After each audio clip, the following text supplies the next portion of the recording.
अस्सलाम वालेकुम and welcome to my YouTube channel. मैं हूं अनीता ज़ेब। उम्मीद है कि आप जहां भी होंगे बिल्कुल ठीक ठाक होंगे।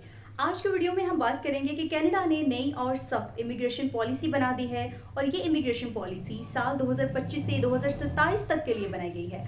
और हुकूमत ये पॉलिसी आखिर क्यों सख्त करने जा रही है, आज के व्लॉग में मैं आपको इस हवाले से बताऊंगी। और अगर आपका कोई दोस्त या आपका कोई जानने वाला अभी कनाडा जाने का सोच रहा है तो ये इन्फॉर्मेशन खासकर आपके लिए फिर बहुत अहम होने वाली है। तो आगे बढ़ने से पहले आप सबसे रिक्वेस्ट है कि मेरे यूट्यूब चैनल को सब्सक्राइब कर लें ताकि आने वाली तमाम जो इस तरह की अपडेट्स हैं वो आप तक पहुंच सके। तो इस वीडियो को एंड तक जरूर देखिएगा। तो बहुत से पाकिस्तानी शहरी चाहते हैं कि वो कनाडा जाकर वहां मुस्तकिल रिहाइश पजीर हो जाएं, मगर अब ये लगता है कि काफ़ी मुश्किल पेश आ सकती है उन लोगों को जो कनाडा जाने का सोच रहे हैं। तो चलिए बात करते हैं कि आखिर जो कनाडा की हुकूमत है वो क्या बड़ी तब्दीली करने जा रही है। इस हवाले से कुछ अहम पॉइंट्स हैं वो मैं आपके सामने रखूंगी, जिससे आपको अच्छी तरह से समझ आ जाएगी कि आखिर ये पॉलिसी है क्या और इस पॉलिसी में क्या बड़ी तब्दीली की जा रही है। तो सबसे पहला पॉइंट कि कनाडा की हुकूमत ने फैसला किया है कि अब हर साल कम लोगों को मुस्तकिल रिहाइश यानी कि पीआर दी जाएगी। 2024 में तकरीबन 4,85,000 लोगों को पीआर दी गई थी, लेकिन अब 2025 में ये तादाद कम होकर 3,95,000 कर दी गई है। 2026 में 3,80,000 और 2027 की हम बात करें तो ये बताया जा रहा है कि 3,65,000 ये तादाद जो है ये कर दी जाएगी। इसी तरह जो लोग आरजी वीज़ों पर आते हैं जैसे कि स्टूडेंट्स या फिर वर्क परमिट वाले लोग, तो इनकी तादाद भी अब कम की जा रही है। 2024 में ये जो लोग थे ये कनाडा की आबादी का बताया जा रहा है कि 6.2% बनते थे और अब 2027 तक ये तादाद जो है ये सिर्फ 5% पर लाई जाएगी। दूसरा अहम पॉइंट ये है कि अब कनाडा में मौजूद अफराद को तरजीह दी जाएगी, यानी कि अब वो लोग जो पहले से ही कनाडा में मौजूद हैं जैसे कि बैनुल-अक़वामी तलबा या फिर आरजी वर्कर्स, उन्हीं को ज़्यादा चांस दिया जाएगा कि उनको वहाँ पर मुस्तकिल रिहाइश यानी कि पीआर दी जाए। इससे अब फ़ायदा ये होगा कि वो लोग जो पहले से वहाँ के माहौल से वाकिफ़ हैं वो जल्द जो है कनाडा के माशरे में घुल मिल सकेंगे। इसके बाद अब एक तीसरा पॉइंट भी है, वो ये है कि स्टूडेंट वीज़ों पर पाबंदियां अब लगने जा रही हैं, क्योंकि अब 2025 में जो स्टूडेंट वीज़ों की तादाद है उसमें मज़ीद 10% जो है वो अब कमी की जा रही है। ये फैसला इसलिए किया गया है ताकि हाउसिंग, हस्पताल और दीगर अवामी सहूलियात हैं उन पर बोझ जो है वो कम किया जा सके। और इसके बाद ये भी बताया जा रहा है कि जो वर्क परमिट के जो असूल हैं उनको भी सख्त किया जा रहा है। अब वो लोग जो कम तनख्वाह वाली जॉब्स के लिए आना चाहते हैं इनके लिए मौके जो हैं वो अब कम कर दिए गए हैं।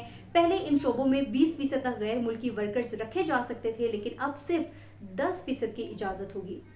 इसके बाद नेक्स्ट पॉइंट ये है कि छोटे शहरों और फ्रांसीसी बोलने वालों को अब तरजीह दी जाएगी, यानी कि अब कनाडा ये चाहता है कि नए इमिग्रेंट सिर्फ बड़े शहरों में ही ना आएँ, बल्कि जो छोटे शहर हैं और जो देही इलाके हैं वहाँ पर भी जाएं। इसलिए अब ऐसे प्रोग्राम्स को जो है वो सपोर्ट किया जा रहा है जो इन इलाकों में इमिग्रेशन को जो है वो फ़रोग देते हैं। साथ ही फ्रांसीसी जुबान बोलने वाले अफराद को भी तरजीह दी जाएगी और 2027 तक इनका टारगेट 10% रखा गया है।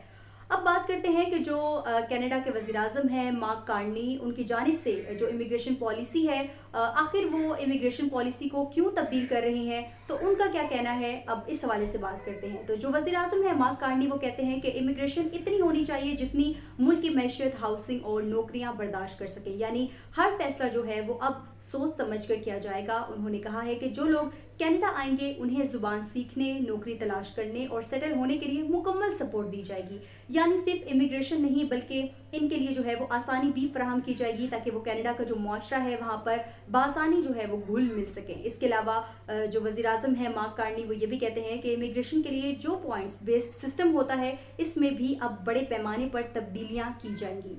ज़ुबान की महारत को जो उन्होंने कहा है कि ज़्यादा से ज़्यादा अहमियत दी जाएगी और हुनर की तस्दीक जो है वो पहले से की जाएगी।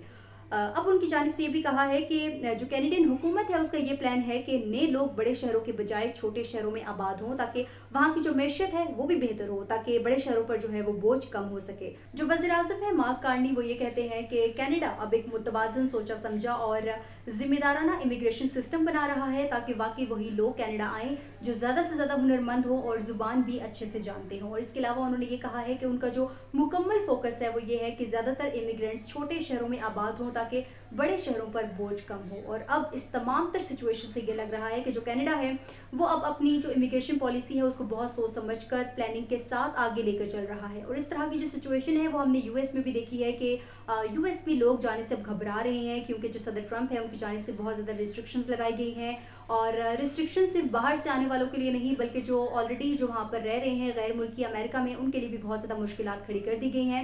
صرف جو انلیگل لوگوں کے خلاف نہیں بلکہ جو وہاں پر لیگل طریقے سے جو لوگ رہتے ہیں، جن کے پاس وہاں پر گرین کارڈ بھی ہے، وہ بھی اب بہت زیادہ مشکلات کا شکار ہیں۔ تو ہم دیکھ رہے ہیں کہ جو کینیڈا ہے وہ بھی اب صدر ٹرمپ کے نقش قدم پر چل رہا ہے۔